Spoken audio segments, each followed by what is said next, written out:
Muy buenas tardes, mi nombre es Rubio García Jorge Alexis, soy alumno del Instituto Tecnológico de Tlalnepantla de la carrera de Gestión Empresarial.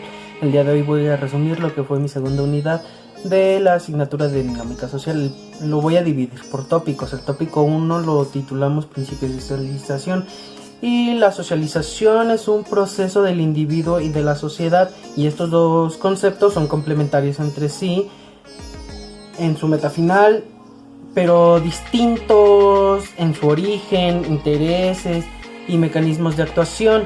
Uno es el interés de la sociedad y el otro del individuo. Lleva consigo dos aportaciones fundamentales para el desarrollo de la psicosocial del individuo, el cual es que suministra las bases para la participación eficaz de la sociedad, posibilitando que el hombre haga suya las formas de vida. La otra es hacer posible la existencia de la sociedad. Cuenta con 7 características que para mí son fundamentales, la cual es la socialización como capacidad para relacionarse, la socialización como vías de capacitación de a las instituciones, la socialización es una inserción social, la socialización es convivencia con los demás, la socialización es para el proceso de personalización. La socialización como interiorización con normas, costumbres, valores y pautas, y la socialización como aprendizaje. El proceso de aprendizaje es una actividad individual que se lleva en un contexto social y cultural. Así podemos definir el aprendizaje de una persona generado por la experiencia. En primer lugar, aprendizaje supone un cambio conductual o un cambio en la capacidad. Sí, un cambio en la capacidad conductual. En segundo lugar, un cambio que debe ser perdurable en el tiempo. Existen las teorías de aprendizaje, las cuales son el moderado aprendizaje de respuestas nuevas que el observador desconoce. El 2, inhibición y deshibición de respuestas aprendidas previamente. Facilitación o provocación de respuestas existentes en nuestro repertorio de conducta. De esta forma, las personas que observan un modelo, que adquieran sobre todo representaciones simbólicas de las actividades presentadas que les sirven de guía para efectuar las acciones apropiadas. Existen 4 agentes principales para la socialización.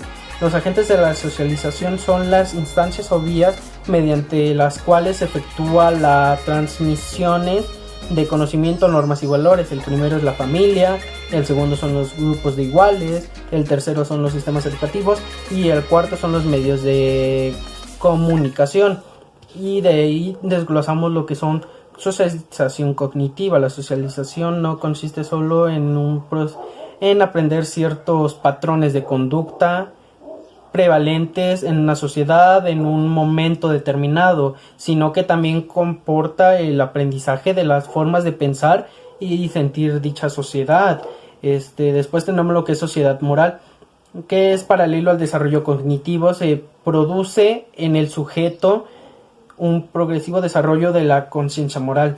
La conciencia moral surge con el funcionamiento interior de principios éticos o morales que controlan y exhiben las acciones y pensamientos del individuo. Después, en lo que llamaremos el tópico 2, hablamos de lo que es la estratificación social. Pero primero lo partimos como estructura social y la idea que tiene en la sociología. Los sociólogos tienden a hablar de este concepto de estructura social como un concepto obvio, pero a la vez no tanto. No se puede tocar ni ver, por lo tanto hace referencia como una abstracción que pues, se pudo haber pensado y llamado de otra manera diferente. Simplemente hace un par de siglos el concepto sencillamente no existía, y por eso no será útil descubrir cómo es que estas dos palabras, estructura y social, se han tomado la importancia que tiene en la sociología contemporánea. Se puede hablar de lo que es el organismo social, que tiene una permanencia y una constante en la organización de sus partes y una estructura fijada. El resultado de un proceso de crecimiento o desarrollo en gran parte no buscado, es no intencional. Después hablamos de lo que es la estructura social. La idea de una estructura no obstante puede hacer referencia a todas las regularidades de orden, el comportamiento de las personas y las relaciones que pautan ¿cómo decirlo? El tránsito de los horarios, de las comidas o las formas de organizar la familia que hacen referencia a la necesidad, a las desigualdades. Tenemos también la estratificación social. La estratificación social significa la diferenciación de una determinada población en clases jerárquicas superpuestas. Por ejemplo, podemos decir que actualmente nos podemos dividir en tres, ¿cómo decirlo? Clasificaciones: clase media, clase alta, media y baja. La clase media es la que tiene más acceso a más bienes y todo eso. La clase media es la que cuenta con los bienes necesarios para poder sobrevivir, y la clase baja es la clase pobre, la cual no tiene los suficientes recursos para vivir al día a día. Continuando, esto se manifiesta a través de la existencia de capas sociales superiores, como ya habíamos dicho, superiores, inferiores, la clase media, alta y baja. Las bases de su existencia es una distribución igual, de los derechos y los privilegios, los deberes y responsabilidades, los valores sociales y la privación, el poder y la influencia entre los miembros de una sociedad. Las formas concretas de estratificación social son diferentes y numerosas. No obstante, la mayoría de ellas puede reducirse a tres clases principales: estratificación económica, política y ocupacional. Pero por regla general, podríamos decirlo así, estas formas están íntimamente relacionadas entre sí. Es común que, ¿cómo decirlo?, que los que ocupan los puestos superiores en un aspecto se encuentran también en situación prominente a los demás. Cualquier grupo social organizado es siempre un organismo social estratificado. No ha existido ni existe ningún grupo social permanente que sea liso o en cualquier ¿cómo decirlo? Y en el cual todos los miembros sean iguales. La sociedad no estratificada, en la que existe una verdadera igualdad entre sus miembros, es un mito que se ha verificado en la historia de la humanidad. Esta afirmación puede sonar paradójica, pero es exacta. Podemos hablar de tres tipos de, ¿cómo decirlo?, de estratificaciones, el cual es la que se puede plantear animales y plantas, en las que interviene el ser humano, ¿no?, las que puede intervenir. Después podemos hablar de las tribus urbanas, en otro concepto también podríamos hablar de las sociedades como no reconocidas, por así decirlo. En lo que es nuestro tópico número 3, estamos hablando de lo que son estatus y roles. Un estatus es el nivel o posición de una persona en un grupo determinado, y cuando hablamos del lugar que ocupa una persona, es el mismo estrato social, tiene una mutua relación en el hogar o en el espacio físico que está dado por el supuesto que cada persona ocupa. Podemos definir como rol al comportamiento esperado de una persona que adquiere un estatus en particular, o que es el desempeño y de los privilegios y obligaciones del estratus, o del estatus más bien dicho. Y existen dos tipos de estatus y dos tipos de roles: el estatus adscrito y el estatus adquirido. El estatus adscrito son aquellos cuyas expectativas asociadas no dependen de lo que voluntariamente pueda lograr cada persona. El estatus adscrito es generalmente inalterable, más bien dicho, inalterable. Y se establece por determinadas condiciones que se han ubicado socialmente al individuo desde su nacimiento. El 2 lo podemos definir como el estatus adquirido surge de las expectativas asociadas a la persona y el esfuerzo propio. Después de ahí saltamos a lo que son los tipos de roles. Los tipos de roles son igual adscrito y adquirido. El estatus adscrito lo que otorga a la sociedad independientemente de los esfuerzos personales, ya sea en edad, sexo, nacionalidad o clase social. Y los adquiridos son los que se logran de acuerdo a capacidades personales, ya sea profesional, deportiva o entre amistades. Y un ejemplo de estatus adquirido puede ser que te clasifiquen como hombre o mujer. Un ejemplo de estatus adquirido puede ser que seas un médico o una enfermera. Un rol adscrito puede ser que seas un hijo o hija de dicha persona, ¿no? Y un rol adquirido puede que seas ¿cómo se llama? Un estudiante. ¿Existe un conflicto entre estatus y rol? Sí, lo existe. El conflicto de estatus es la situación que se presenta a una persona donde los estatus se contraponen. Un ejemplo de esto puede ser cuando nos dirigimos a una docente que es nuestra maestra, que es la maestra o la madre de nuestro mejor amigo, ¿no? De un amigo. El conflicto de rol es un tipo de conflicto social causado cuando una persona se ve obligado a asumir los roles diferentes incompatibles, por ejemplo, trabajar y no compartir tiempo con la familia. Existe una tensión entre roles y se presentan por preparación inadecuada del rol, dificultad para la transmisión del rol, conflicto entre roles y fracaso en el desempeño del rol. Después de ahí saltamos a lo que es movilidad social, que entra en este tópico 4, pero este fue más derivado de un video el cual fue asignado por la docente, el cual nos habla de la movilidad social en México. Es un hecho que nacer en un lugar con ciertas características, con cierto nivel de riqueza o cierta desventaja entre otros tipos de riqueza, hace que esa posibilidad de las personas se limiten, o no el hecho de nacer en una región, o no el hecho de haber nacido hombre o mujer, no, esas cosas no condicionan sobre las cuales las personas no tienen controles y no eligen en dónde quieren nacer ni con quiénes quieren nacer.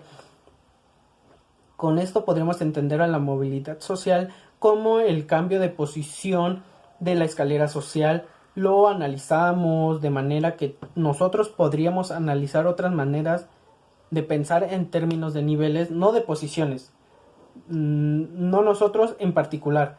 Nos concentramos en lo que se conoce como social relativa al cambio de posición y existen varios enfoques de la movilidad social y también varias dimensiones de análisis, y nosotros podríamos concentrarnos o centrándonos en el análisis, y eso lo hacemos no movilidad en el ámbito educativo, movilidad en el ámbito laboral o movilidad en el ámbito de la riqueza.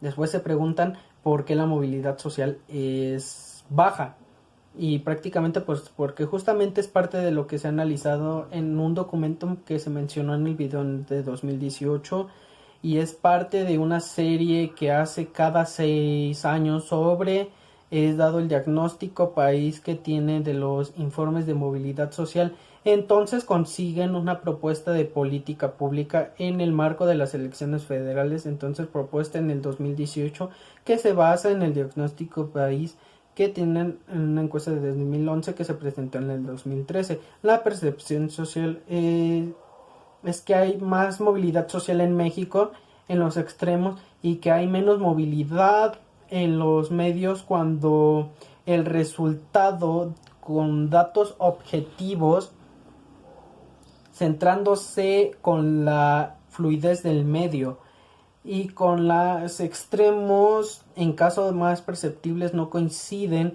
con la realidad, incluso con la autodeclarada. Cuando se hacen análisis a nivel regional, lo que nosotros podemos observar es un gradiente que va de norte a sur, en sentido que del norte hay más opciones de salir de la pobreza, dado que naciste en la parte más baja de la distribución, y en el sur hay mucho menos probabilidad si comparamos los extremos con que son la región norte, que son todos los estados que conforman la parte norte. 74 de cada 100 se constituyen un 54 de 100, es decir, cada 20 personas menos se quedan en las condiciones de pobreza en comparación con el promedio nacional. y ya entonces eso quiere decir que pasa de 34 a 38 en comparación con el promedio nacional y que la diferencia de número de personas por cada 100. Después se nos pregunta si hay una implicación política y en el 2012 lo que supe es que construyeron una propuesta que hace una reforma de hacienda pública con el objetivo de un sistema de protección social universal, y eso lo reiteran en su propuesta política de un año antes, el marco de las elecciones federales, y cuando observamos un diagnóstico con esas características, lo único que te queda es volver a confirmar nuevamente lo que es una vía. En lo que fue el tópico 4 de la unidad, hablamos de lo que fue el cambio social, y al hablar de cambio social nos estamos refiriendo a la transformación de la cultura y de las instituciones sociales a través a través del tiempo, ¿no? Todo cambio tiene tres elementos trascendentales. El uno, que no es planificado. Todo cambio social no es planificado. No existe una sociedad en el mundo de situación global donde los cambios sociales se puedan llevar a cabo porque no existe poder, energía o acción individual para producir un proceso de cambio en las modificaciones de la estructura social. Es decir, esos cambios significativos se van dando de un poco a poco por el sistema del funcionalismo. Dos, surgen en todas partes. El cambio social surge en todas partes del mundo. Es decir, ninguna sociedad puede aislarse en una situación y aún más en un mundo global. Bueno, por tercera podemos decir que genera desacuerdo. ¿Por qué genera desacuerdo? Porque cuando no produce el cambio social, un cambio social, muchas personas son proclives a las nuevas ideas o las nuevas acciones de exteriorizar el cambio social, y otros no están en desacuerdo porque tienen resistencia, porque no están de acuerdo, porque tienen identidades culturales totalmente diferentes. Podemos hablar de dos teorías fundamentales que tiene el cambio social, el cual es el evolucionismo social, el cual hace referencia a lo biológico, y que en este sistema actúa como lo hace la biología, como un sistema corporal del hombre, donde interviene la propia naturaleza buscando ese equilibrio natural y esa fuerza del cosmos para poder ser fuerza clave, para ese factor clave más bien de complejidad. Y después tenemos lo que es el materialismo social.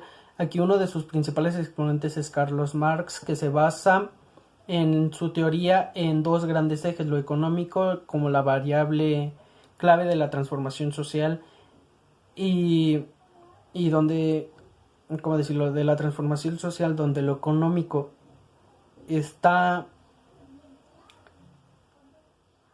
tiene una interacción con el medio material que permite generar un dinamismo y transformación social, donde las fuerzas de producción son el elemento clave y dan la rueda de energía para el proceso de transformación. Podemos hablar de resistencia del cambio social como las actitudes y valores específicos y la demostrabilidad de las innovaciones, compatibilidad con la cultura y resolución del cambio con la homeostasis, hidrogenia y entropía social. El cambio social es una transformación social dinámica y reversible. No existe recurso ni acción individual para evitar que algo surja de interacción del sistema que se manifieste. La sociología aplicada al cambio social. El cambio social, en ese sentido estricto, viene definido por una serie de características que lo delimitan como fenómeno. Se trata de un proceso colectivo de alteración duradera en el tiempo de las formas, ¿cómo decirlo?, en el tiempo de las formas de funcionamiento y estructuración de las interacciones entre el individuo u otros grupos que cambian el curso histórico de la colectividad. Tendría lugar en el curso de una generación. Hay grandes inercias sociales tan diferentes que de contrarrestar con los grandes procesos de cambio, lo que sí se puede es reforzar las instituciones, en este caso, en un caso la familia, para que se adapten mejor a los cambios de otras partes del sistema social. Se trata de ajustes estratégicos que realizan los propios individuos y unidades familiares, tratando de reducir los costes y extremidades, optar por los bienes de una nueva situación, como puede ser la incorporación de la mujer al mercado laboral. Todo esto tampoco se puede considerar un cambio social, una alteración coyuntural de las pautas de funcionamiento de un sistema social que tenga lugar como resultado de un acontecimiento puntual, como puede ser una catástrofe natural, una guerra, un golpe de estado, una revuelta, etcétera. Se puede hacer una clasificación de los factores de cambio como la propuesta por Rocher en 1990, aunque es difícil defender aquellos modelos y teorías que tratan de explicar el cambio de función en cada momento, ¿cómo decirlo? El cambio de función de un solo factor o causa. Se puede resaltar y distinguir la intensidad de uno o de otro por un proceso de cambio. Hay un factor de tipo económico, ecológico, tecnológico, biológico, psicológico, cultural, etc. El cambio social se puede extender de forma descendente, de arriba abajo, de forma descendente, de arriba abajo, o de forma ascendente, de abajo hacia arriba. Esto tiene que ver con los elementos de la estructura social que va dando en el cambio, ¿no? Y que los niveles de acción social en que se sitúan sea un comportamiento en eje. En el tópico 5 hablamos de lo que es la cultura. La cultura tiene 4 elementos fundamentales, los cuales son las normas, las creencias, los valores y las costumbres. También la cultura cuenta con una estructura. La cultura tiene una estructura y esa estructura son los símbolos, objetos materiales, lenguaje, valores y normas. Existe lo que es un mundo social, sociocultural, y consta de 3 elementos: sociedad, personas y cultura. Y no existirá un mundo racional con la posibilidad de interacción, de comunicación, de vida social y de desarrollo. Las sociedades se van construyendo y a través de valores o pilares fundamentales, entre ellos no solamente el territorio, no solamente cada uno de nosotros como personas, sino también esa formación. Tiene 2 tipos de herencia, la herencia biológica y la herencia social. Después hablamos de lo que son normas. Las normas se puede extender por 2 concepciones. El primero, que es la norma estadística. La norma estadística, que es la norma de que el hecho exista, o la norma cultural, que es un conjunto de que algo que se supone que existe. Existen las normas culturales, en las cuales entran lo que son las jurídicas, morales, religiosas y sociales. Y existen también las instituciones básicas que sustentan esto, que son la familia, la religión, el gobierno, la educación, la economía y la recreación de leyes. La cultura tiene una serie de propiedades, los cuales son transmisibles, que es selectiva, que es acumulativa, que es universal, particular, exhaustiva o completa, dinámica, heterogénea y amplia. ¿Y qué queremos decir con que sea amplia? Pues porque comprende todos los aspectos de la vida de las personas, y cuando decimos todos los aspectos de las personas, decimos los aspectos sociales y sociológicos, etc. Después hablamos de lo que es la cultura en sí. El concepto es el conjunto de valores, costumbres y creencias y prácticas que construyen la forma de vida de un grupo específico. Las culturas se convierten en una civilización cuando lo que pertenece a ese conjunto tiene los mismos intereses y creencias. Para comunicarse necesitan traducir de una cultura a otra. Después de luchar por sobrevivir y por el bienestar de las civilizaciones, la cultura, a través de los cultivos de la tierra, de cultivo de lo social y todo eso. La cultura no surge por obligación. Esta se funda en sí misma y surge de la nada por las necesidades de los seres humanos. y su aportación social. Los valores culturales no surgen por instituciones o por instrucciones de instancias superiores. Las funciones de la cultura son dos. La primera provee un contexto en lo que nos relacionan los aspectos de una sociedad, como lo son el lingüístico, físico y psicológico. La segunda proporciona estructura, estabilidad y seguridad que nosotros usamos como parte de un grupo.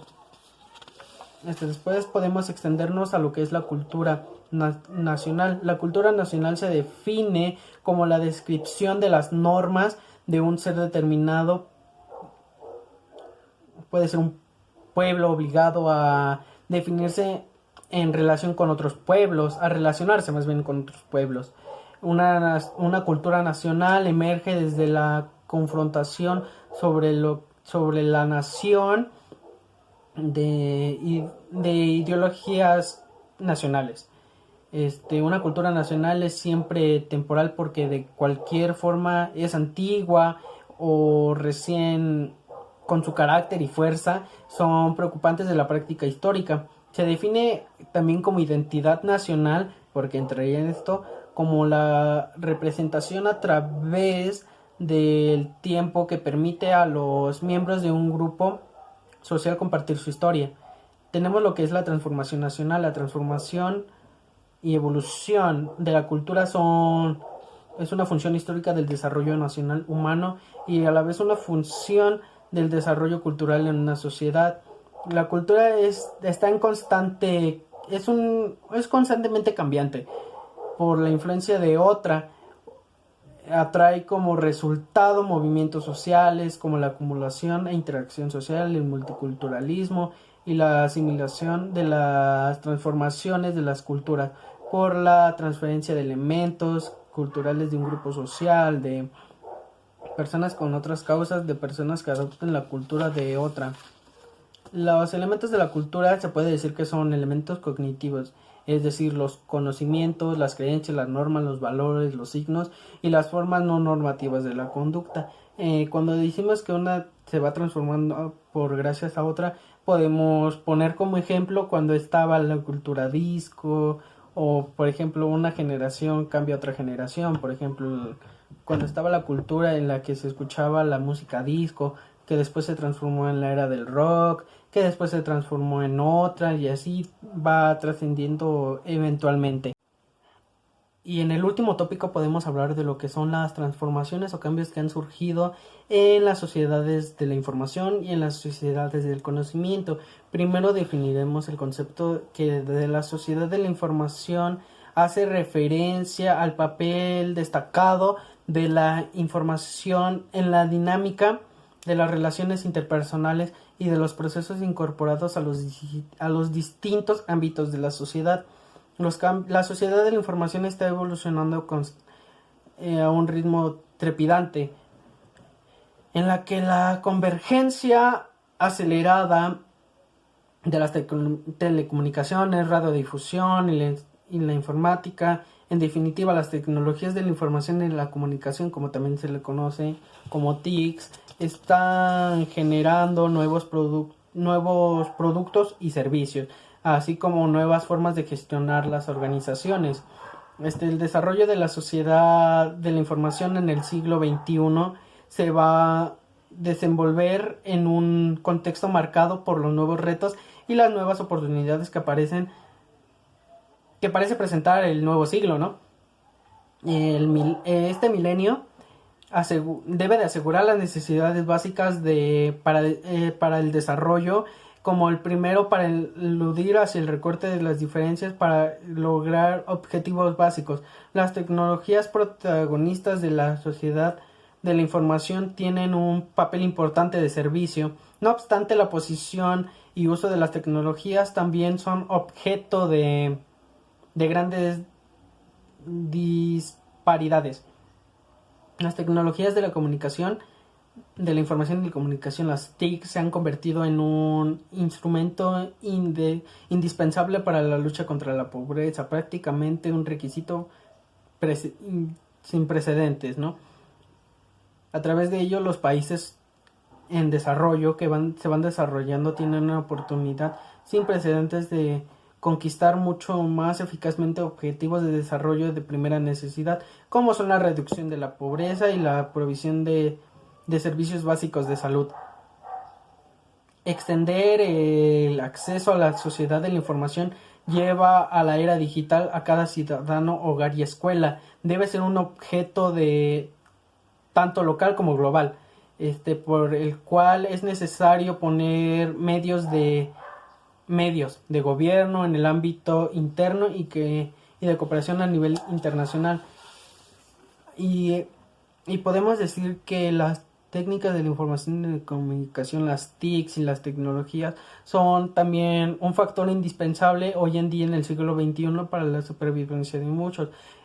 Actualmente con la pandemia que se originó en el 2020, bueno, que tuvo su impacto fuerte en el 2020,